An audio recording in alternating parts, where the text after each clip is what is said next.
Press news కి స్వాగతం. నిజామాబాద్ పర్యటనలో మేడ్చల్ మెదక్ కామారెడ్డి జిల్లా డీసీసీ అధ్యక్షుల ఆధ్వర్యంలో ఘన స్వాగతం పలికిన కార్యకర్తలు. షబ్బీర్ అలీ నేతృత్వంలో కామారెడ్డి టోల్ ప్లాజా వద్ద ఘనంగా స్వాగత సభ ఏర్పాట్లు. మంత్రి పొన్నం ప్రభాకర్ మాట్లాడుతూ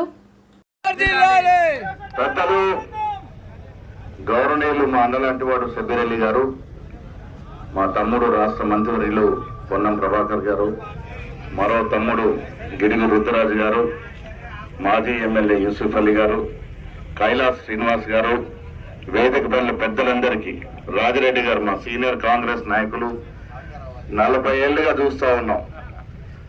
ఆయన నేను ఒక 100 గ్రాములు పెరగలేదనుకుంటా, పెరగలే ఆయన ఇంకా సింగిల్ ఆడుకుంటున్నాడు. భగవంతుడు ఆయనలాగా అందరికీ మనకు కూడా ఆయుష్ ఇవ్వాలని కోరుకుంటూ, కార్యకర్తలే ప్రధానం అని నమ్మే వ్యక్తులు నేను మొదటి వాడిని. మీరుంటేనే మేము ఉంటాం, మీరుంటేనే పార్టీ ఉంటుంది. పార్టీయే శాశ్వతం. అధికారం వస్తుంది, పోతుంది, మళ్ళీ వస్తుంది. కానీ పార్టీయే శాశ్వతం. పార్టీ శాశ్వతం ఉండాలంటే కింద పునాది లాంటి కార్యకర్తలు గట్టిగా ఉండాలి. ఉంటేనే పార్టీ శాశ్వతం ఉంటుంది. మన అధికారంలోకి వచ్చాం. ఎట్లొచ్చాం? రేవంత్ రెడ్డి గారు పిసిసి అధ్యక్షుడుగా మేము సీనియర్లు అందరం సహకారం చేస్తే మీ సహకారం వల్ల వచ్చాం. మీరు కదా కింద పునాదులు, మీరు వెళ్ళి కదా ప్రజలను ఒప్పించింది, మీరే కదా ప్రజల్ని మన్నించింది, ప్రజలకు వివరించింది. రేవంత్ రెడ్డి గారి నాయకత్వంలో మీరందరూ కూడా పనిచేసి ఆనాడు సోనియా గాంధీ, రాహుల్ గాంధీ గారు ఇచ్చినటువంటి మాటని ప్రజలు నమ్మే విధంగా చేసింది మీరు. కాబట్టి మీ వల్లే ప్రభుత్వం వచ్చిందని గంటాపదం చెప్తూనే ఉంటాను. ఇవాళ కామారెడ్డి జిల్లా కాంగ్రెస్ కంచుకోట. షబ్బీర్ అలీ గారి నాయకత్వం ఈ రోజు కాదు. యువజన కాంగ్రెస్ లో ఆనాడు నేను ఎన్ఎస్ఎస్ స్టేట్ ప్రెసిడెంట్ గా ఉన్నప్పుడు ఆయన యువజన కాంగ్రెస్ లో పనిచేసిన సుధీర్ కుమార్ గారితో, సుధాకర్ రెడ్డితో మాకున్న సాన్నిధ్యం ఆ రోజు. అంచెలంచెలుగా ఎదిగి మంత్రి స్థాయికి ఎదిగినారు. ఇవాళ అడ్వైజర్ గా ఉన్నారు, ఒక పెద్ద దిక్కుగా ఉన్నారు. కామారెడ్డి జిల్లా ఆయన చేతుల్లో సురక్షితంగా ఉంటుందని పిసిసి అధ్యక్షుడుగా నేను నమ్ముతా ఉన్నాను. వచ్చే రోజుల్లో ఎమ్మెల్యేలు అయిపోయినాయి, ఎమ్మెల్సీ పదవులు అయిపోయినాయి. ఇంకా వచ్చే మీ పదవుల పండగ. అది సర్పంచ్ కావచ్చు, ఎంపీటీసీ కావచ్చు, జెడ్పీటీసీ కావచ్చు, జిల్లా పరిషత్ చైర్మన్ కావచ్చు, ఎంపీపీ అధ్యక్షుడు కావచ్చు, సహకార సంఘాలు కావచ్చు. ఈ ఎన్నికల్లో మిమ్మల్ని గెలిపించుకోవాల్సిన బాధ్యత నా మీద, షబ్బీర్ అలీ మీద, పొన్నం ప్రభాకర్ మీద ఉందన్న మాట కూడా ఈ సందర్భంగా మనవి చేస్తా ఉన్నాను.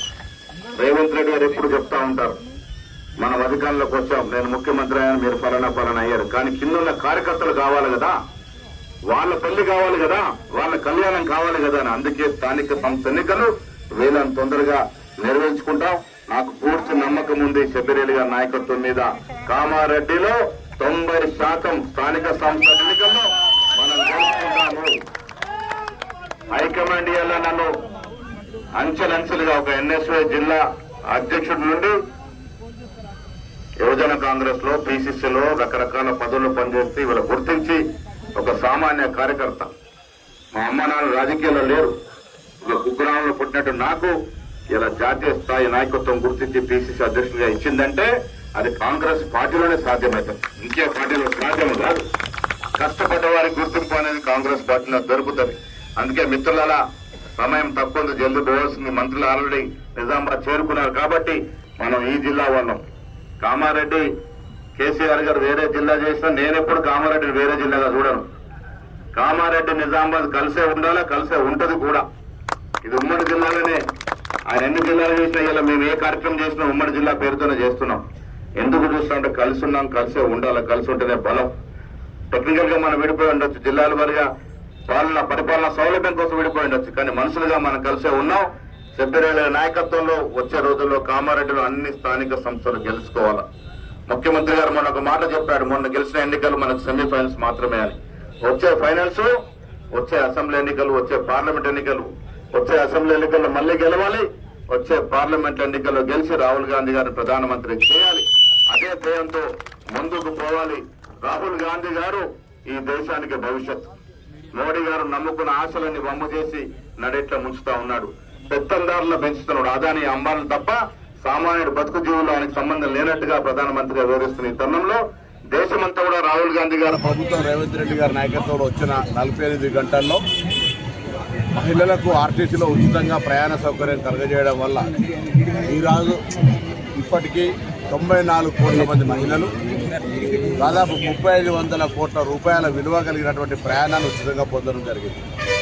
ఈ సందర్భంగా గత 10 సంవత్సరాలుగా ఆర్టీసీ బస్సులు కొత్తవి కొనక ఒక ఉద్యోగం ఇవ్వక సంస్థ నిర్వీర్యం చేసినటువంటి సందర్భం నుంచి ఈరోజు ఆర్టీసీ స్వయంగా లాభాల దిశలో నడిచే విధంగా ఒక ఇంట్లో ఆడబిడ్డ ఉడితే ఏ విధంగా అయితే అదృష్టం వచ్చి మహాలక్ష్మి చెందటమో ఇవాళ ఆర్టీసీ సంస్థకు ఒక మహాలక్ష్మి రూపంలో పునర్దశ వచ్చింది.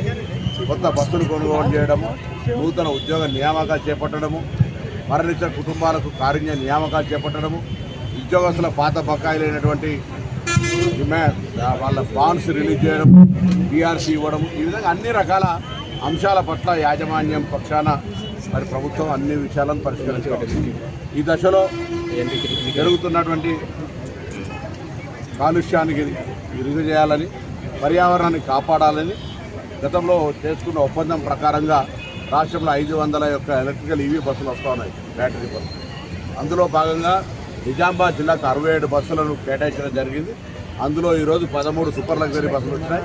మిగతా బస్సులు కూడా అన్ని తొందరలో ఇక్కడ నిజామాబాద్ కేంద్రంగా హైదరాబాద్ కానీ మిగతా ప్రాంతాలన్నిటికీ కూడా ఇక్కడ నుంచి నేరుగా ప్రయాణం చేస్తాయి. ఒక్కసారి ఛార్జ్ అయితే 300 కిలోమీటర్లు ప్రయాణం చేయగలిగేటువంటి సామర్థ్యం ఉన్న ఈ బస్సులన్నీ ప్రయాణికులు ఉపయోగించుకోవాలని, అన్ని ఎలక్ట్రిక్ బస్సులు చాలా రక్షణతో కూడి ఎటువంటి ఇబ్బంది లేకుండా ఉండేటువంటి బస్సులు ప్రయాణం చేయాలని కోరుతా ఉన్నాం.